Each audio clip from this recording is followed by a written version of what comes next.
Alay, what's up mga ka-idol? So, nandito na naman po si ka-idol. Nagbabalik at nagbabalik po tayo.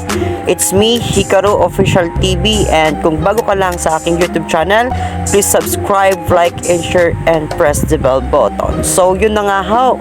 Talagang nagkayayaan po kami ng aking pamilya dito sa internet, dito po sa amin. Dito lang po sa Nasugbu, Batangas.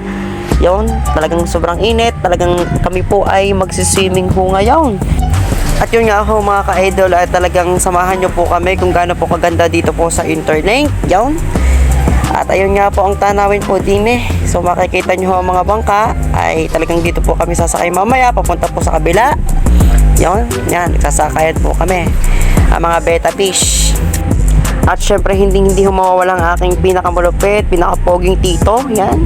At ang aking tita, yan, hindi ho magpapahuli dito. From Cavite pa po yan, yun. Dahil ilang taon po silang hindi nakapunta dito sa Batangas, alay aming igagala po muna. Ayun, nakasakay na nga ho ang mga betta fish. Yan, kitang-kita nyo, tuwang-tuwa mga betta fish nakasakay na ho sa bangka. Ayan.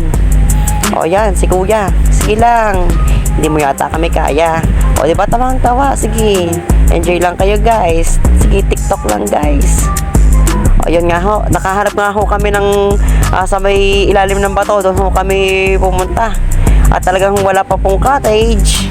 Ay talagang dito po tayo, tinatawag po itong low budget outing.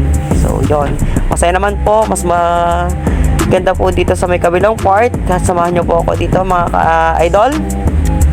So, napakakalmado po talaga ng dagat. Napakasarap po talagang maligo. So, halina, tara na. Dito po tayo sa Nasugbu. Dito lang po yan sa Interlink mga ka-idol.